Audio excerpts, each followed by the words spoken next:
샬롬, 류 선생의 구속사 천국열차, 유도순 목사님의 신구약 성경 파노라마를 낭독하는 시간입니다. 지금은 요엘서 파노라마 서론입니다. 요약 파노라마. 주제, 마음을 다하여 내게로 돌아오라. 요엘 선지자 당시 전대미문의 메뚜기 재앙을 만났습니다. 사람들은 발등에 떨어진 문제만을 보지만 선지자란 그 재앙의 의미를 생각하면서 직면한 재앙 너머로 더 큰 재앙이 다가오고 있는 것을 원시하면서 경고하고 있는 것입니다. 그러므로 요엘서의 핵심적인 낱말은 여호와의 날입니다. 이를 파악하는 것이 요엘서를 해석하는 열쇠가 됩니다. 짧은 요엘서에 모두 5번이나 등장합니다. 1장 15절, 2장 1절, 11절, 31절, 3장 14절. 그렇다면 여호와의 날이란 어떤 날인가? 요엘서는 3장에 불과하지만 해석상 단순하지가 않습니다. 왜냐하면 양파처럼 여호와의 날이 몇 겹으로 겹쳐 있기 때문입니다.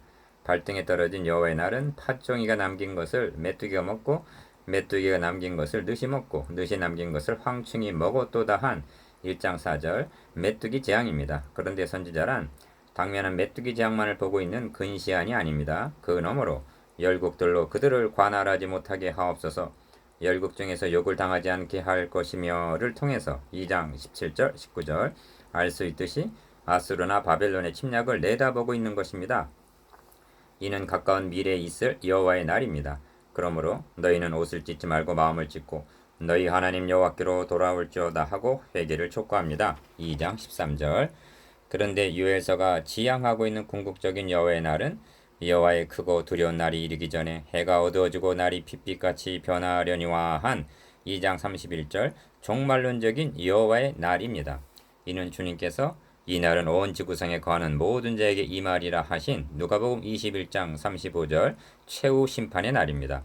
이를 내다보았기에 사람이 많으며 판결 골짜기에 사람이 많으며 판결 골짜기에 여호와의 날이 가까우미로다 하고 3장 14절 최후 심판을 경고하고 있는 것입니다.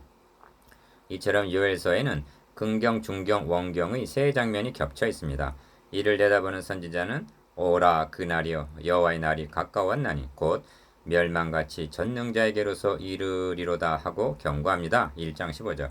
그리하여 너희는 금식일을 정하고 성회를 선포하여 장로들과 이 땅 모든 거민을 너희 하나님 여호와의 전으로 몰수히 모으고 여호와께 부르짖을지어다 합니다. 1장 14절. 2장 1절에서도 시온에서 나팔을 불며 나의 성산에서 호각을 불어 이 땅 거민으로 다 떨게 할지니 이는 여호와의 날이 이르게 됨이니라 이제 임박하였으니 합니다. 이처럼 여호와의 날이 삼중으로 임하게 되는 것은 요엘 당시만 그러한 것이 아닙니다. 그러므로 요엘서가 시공을 초월하여 선포하고 있는 핵심적인 경고는 이제라도 금식하며 울며 애통하고 마음을 다하여 내게로 돌아오라. 너희는 옷을 찢지 말고 마음을 찢고 너희 하나님 여호와께로 돌아올지어다 하는 2장 12절에서 13절까지의 회개의 촉구입니다. 삼중적인 적용. 그런데 여호와의 날은 2가지 양상으로 임한다는 사실입니다. 그것은 구원과 멸망입니다. 노아 당시에 임한 여호와의 날, 곧 홍수 심판이 불신자들에게는 멸망의 날이었으나 노아의 8 식구에게는 구원의 날이었던 것입니다. 이는 소돔에 임한 여호와의 날과 여리고 성에 임한 여호와의 날에도 그러했습니다. 이를 알았기에 바울 사도는 십자가의 도가 멸망하는 자들에게는 미련한 것이요 구원을 얻는 우리에게는 하나님의 능력이라 하고 고린도전서 1장 18절 양면성이 있음을 말씀했던 것입니다. 그러므로 여호와의 날은 심판의 날임과 동시에 구원의 날인 것입니다. 그러므로 요엘 선지자도 심판과 멸망만을 경고하고 있는 것이 아니라 회복과 구원과 소망을 선포하고 있습니다. 땅이여 두려워 말고 기뻐하며 즐거워할지어다 여호와께서 큰 일을 행하셨음이로다 합니다. 2장 21절. 성경상 하나님이 행해 주신 큰 일, 그리하여 모든 족속이 기뻐하며 즐거워할 일이 무엇인가? 성경은 2가지를 들고 있는데 첫째로 행하신 큰 일은 자기 아들을 이 땅에 보내셔서 누가복음 1장 49절 대속제물로 내어주신 일입니다. 그러므로 본문에서는 누구든지 여호와의 이름을 부르는 자, 믿는 자는 구원을 얻으리라. 2장 32절. 여호와의 전에서 샘이 흘러나온다고 말씀합니다. 3장 18절. 이를 구속사의 맥락에서 바라본다면 이는 반석되시는 그리스도가 치심을 당하심으로만이 스가랴 13장 1절 7절 가능해지는 것입니다. 둘째로 행해주신 큰 일은 그 후에 내가 내 신을 만민에게 부어 주리니 하신 2장 28절 성령 강림입니다. 2장 11절 이를 예사로 여겨서는 아니됩니다. 왜냐하면 나의 신이 영원히 사람과 함께 하지 아니하리니 그들이 육체가 됨이니라 하고 창세기 6장 3절 하나님과의 관계가 단절이 되었던 것이 회복될 것임을 가리키기 때문입니다. 구약 시대에도 성령의 역사는 있었습니다. 그러나 특별한 사람에게 특별한 경우로 제한적이었습니다. 그런데 만민에게 부어주신다고 말씀합니다.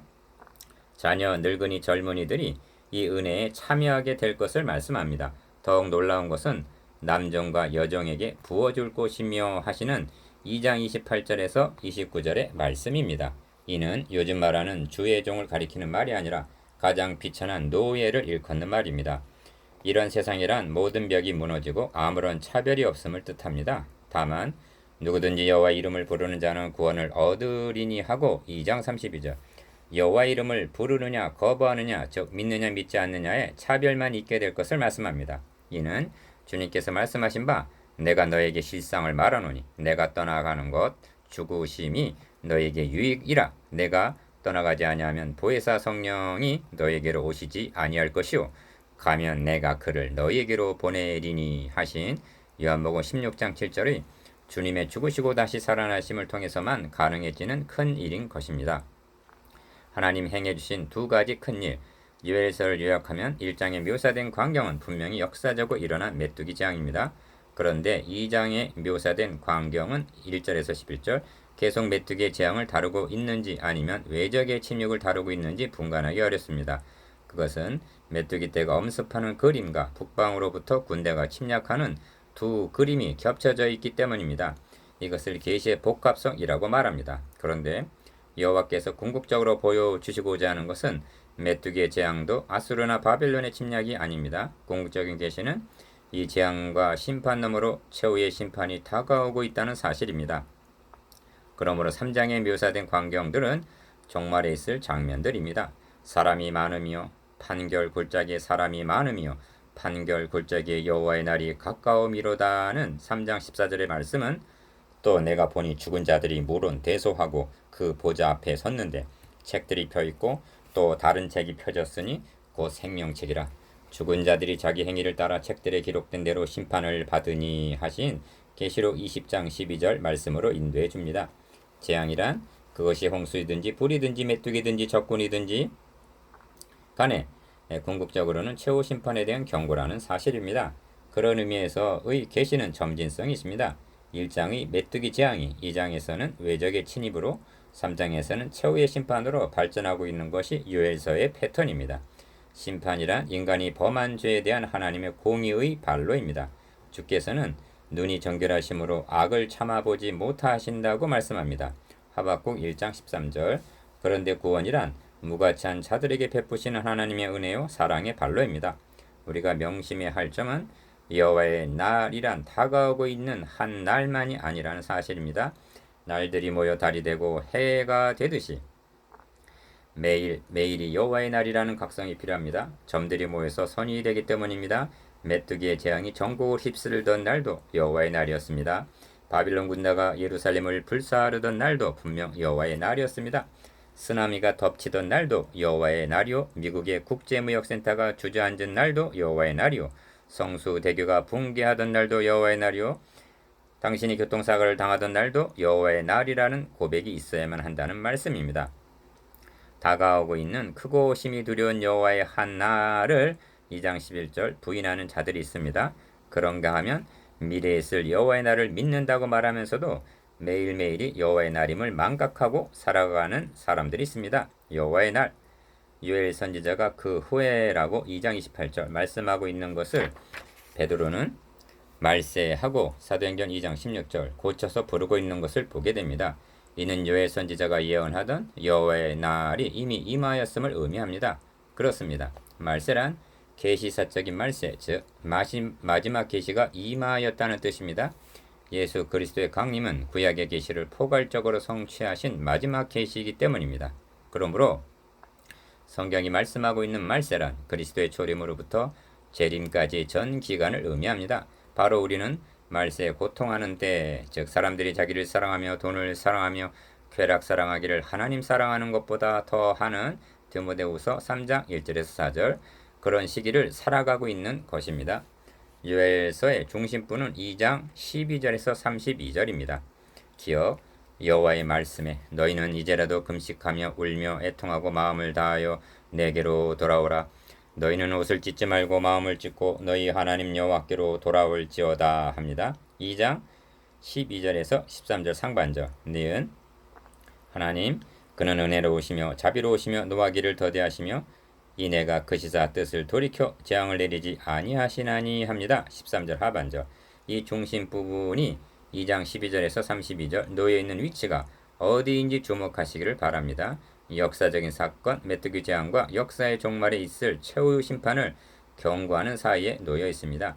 이 기간은 보라 지금은 은혜 받을 만한 때요 보라 지금은 구원의 날이로다 한 고린도 후서 6장 2절 회개할 기회가 남아있는 때입니다. 그러므로 요엘서는 오늘도 너희가 이제라도 마음을 찢으며 하나님께로 돌아오면 구원을 얻으려니와 끝내 거절하면 심판을 당하게 된다고 외치고 있는 것입니다.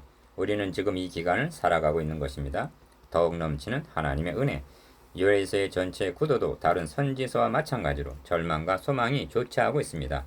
먼저 이 1장 1절에서 2장 17절까지는 심판을 경고하는 내용입니다. 그런 후에 2장 18절에서 32절까지 해서 긍휼과 은혜의 단비가 부어집니다. 3장 1절에서 16절 상반절까지는 다시 심판의 경고입니다. 그러나 요엘서는 심판과 절망으로 끝나는 것이 아니라 그러나 나 여호와는 내 백성의 피난처 이스라엘 자손의 산성이 되리로다. 이제는 갚아주리니 이는 나 여호와가 시온에 거함이니라 하고 3장 16절 상반절에서 3장 16절 상반절 21절 하고 위로와 회복하여 주시겠다는 소망으로 마치고 있습니다. 어느 시대나 인간의 행위로는 죄로 인한 심판을 면할 길이 없지만 그러므로 하나님의 긍휼과 은혜 밖에는 기대할 것이 없다는 것이 성경의 불변의 진리입니다. 그러므로 요엘서에는 심판의 경고가 두려운 만큼 그보다 더욱 축복과 구원과 은혜가 풍성하게 약속되어 있습니다. 기어 여호와께서 큰 일을 행하셨다고 말씀합니다. 2장 21절 큰 일이란 너희를 위하여 비를 내리시되 이른 비를 너희에게 적당하게 주시리니 이른 비와 늦은 비가 전과 같을 것이라 합니다. 2장 23절 이른 비와 늦은 비를 내려주겠다는 약속은 니은 내 신을 너희에게 부어주리니 하신 2장 28절 폭포수와 같은 은혜로 발전하고 있습니다. 그리하여 누구든지 여호와의 이름을 부르는 자 믿는 자는 구원을 얻으리니 합니다. 2장 32절 이는 행함으로 얻을 수 있는 것이 아니라 오직 믿는 자에게 값없이 거저주시는 풍성하고도 넘치는 은혜요 복음입니다. 요엘서의 핵심적인 메시지도 인간의 행위로는 심판이요 멸망이요 절망일 수밖에 없으나 하나님의 무조건적인 사랑과 은혜로 이를 회복시켜주고 구원하여 주신다는 복음 증거입니다.